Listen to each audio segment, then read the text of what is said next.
Well तो भाई देखो, अगर आरसीबी की फ्रेंचाइजी आपको आईपीएल 2025 की तरह ही अगर एक बार फिर से यानी कि आईपीएल 2026 में खिताब उठाते हुए नजर आ जाए ना, तो हैरान मत होना, क्योंकि आरसीबी की फ्रेंचाइजी ने आईपीएल 2026 के ऑक्शन पर कुछ ऐसा दांव खेला है जिसको देखने के बाद अगर आप आरसीबी के फैन होंगे तो भी एंड अगर आप आरसीबी के फैन नहीं होंगे तो भी आप ये जरूर सोच में पड़ गए होंगे कि भाई कहीं आरसीबी की फ्रेंचाइजी एक बार फिर से आईपीएल 2026 में खिताब ना जीत ले, मतलब डिपेंडिंग चैंपियन उतरते ही चैंपियन ना बन जाए। एंड ये मैं इसलिए कह रहा हूं क्योंकि आप सभी को पता होगा कि कल आईपीएल 2026 को लेकर ऑक्शन जो था वो रखा गया था एंड इस ऑक्शन में ऑलमोस्ट सभी खिलाड़ियों ने अपना बेहतरीन परफॉर्मेंस दिया एंड सभी फ्रेंचाइजियों ने अपने अपने कोटे में उन खिलाड़ियों को शामिल करा जो कि उनके टारगेट लिस्ट में था। एंड इसी बीच आरसीबी ने भी यही काम करा एंड आरसीबी ने कल के ऑक्शन में मतलब ऑलमोस्ट शायद 8 से 9 खिलाड़ियों को उन्होंने खरीदा, बट उसमें 3 पिक इतने शानदार रहे कि उस 3 पिक से आप ये कह सकते हो कि आरसीबी की जो फ्रेंचाइजी है वो 2026 की ट्रॉफी भी जीत जाएगी। वो इसलिए क्योंकि अगर हम आरसीबी की बात करें तो हम सभी को पता है कि आरसीबी वो फ्रेंचाइजी है जो कि सबसे मजबूत है। यानी कि अगर हम 2025 के कंपैरिजन को ही हम इस बार भी करें तो आपको देखने को मिलेगा कि आरसीबी के प्लेइंग 11 में ज्यादा चेंजेस नहीं होने वाले हैं, क्योंकि जो 2025 में प्लेइंग 11 था वही प्लेइंग 11 एज अ टीज हमें 2026 में भी देखने को मिलेगा। हालांकि चेंजेस यहाँ पे सिर्फ अगर कोई पोजीशन पे नजर आ सकता है तो वो नंबर 3 वाला स्पॉट, जहां पे इस बार आरसीबी की जो फ्रेंचाइजी थी वो थोड़ा सा स्ट्रगल करते हुए नजर आई थी। एंड अगर हम उस पोजीशन को निकाल दें तो शायद ही कोई ऐसा पोजीशन होगा 1 से लेकर 11 तक जहां पे आरसीबी की फ्रेंचाइजी ने स्ट्रगल किया होगा, क्योंकि अगर आप प्लेइंग 11 देखोगे तो पहले नंबर पे आपको Phil Salt and Virat Kohli की जोड़ी नजर आ जाएगी as a opener. And number 3 ये इकलौता ऐसा पोजीशन था जहां पे आरसीबी की जो फ्रेंचाइजी है वो स्ट्रगल कर रही थी।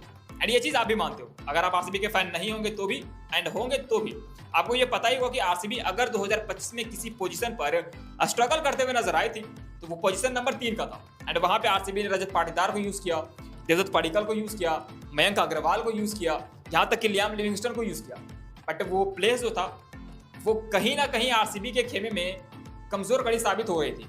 एंड आरसीबी की फ्रेंचाइजी ने आईपीएल 2026 में सबसे पहले ऑक्शन में उसी प्लेस को मजबूत किया एंड उन्होंने मात्र 7 करोड़ रुपए में कोलकाता नाइट राइडर्स के दूसरे शतक वीर वेंकटेश अय्यर को शामिल कर लिया। एंड ये डील हर्षा भोगले के अकॉर्डिंग आईपीएल 2026 की सबसे बेहतरीन डील रही। एंड अगर हम वेंकटेश अय्यर की बात करें तो हम सभी को पता है कि उनके पास क्या एबिलिटी है। एंड अगर उनका कंपैरिजन हम आरसीबी में रहे खिलाड़ियों के साथ करें जो कि देवदत्त पडिक्कल थे या फिर मयंक अग्रवाल थे या फिर आप लियाम लिविंगस्टन के साथ ही उनका कंपैरिजन क्यों ना करें, तो वेंकटेश अय्यर एक ऑलराउंड परफॉर्मर प्लेयर है। हम सभी को पता है कि वो लंबे लंबे हिट भी लगाते हैं, गेम को डीप लेके जाते हैं, उनके पास सेंस ऑफ गेम बाकी खिलाड़ियों का कंपैरिजन आई थिंक ज्यादा है जिनका मैंने नाम लिया। एंड इसी वजह से वेंकटेश अय्यर के पीछे इस बार आरसीबी की जो फ्रेंचाइजी है वो चली गई। एंड एक स्टील डील आप इसे कह सकते हो, क्योंकि मात्र 7 करोड़ में वेंकटेश अय्यर को टीम में शामिल करना भाई ये मास्टर स्ट्रोक है। एंड इसके वजह से आरसीबी का जो प्लेइंग 11 है वो भाई और भी तगड़ा हो गया।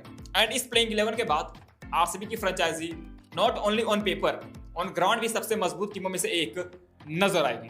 एंड अगर हम बात करें अगले पिक की तो वे है जैकब डफी। एंड अगर आपको नहीं पता कि जैकब डफी कौन है तो मैं आपको बता दूं कि फिलहाल ये न्यूजीलैंड टीम के वन ऑफ द बेस्ट गेंदबाज हैं।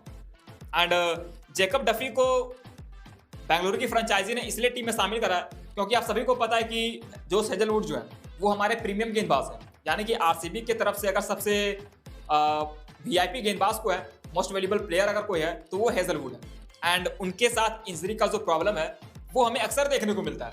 एंड उस चीज को ध्यान में रखते हुए आरसीबी की फ्रेंचाइजी ने जैकब डफी को टीम में शामिल कर लिया है। एंड अगर हम जैकब डफी के स्पेशल क्वालिटीज की बात करें तो जैकब डफी डेथ ओवर के लिए भी स्पेशल है, मिडिल ऑर्डर के लिए भी एक काफी बेहतरीन गेंदबाज है एंड पावर प्ले के लिए भी एक शानदार गेंदबाज है। एंड इनकी जो इकोनॉमी है भाई वो 8 से कम है।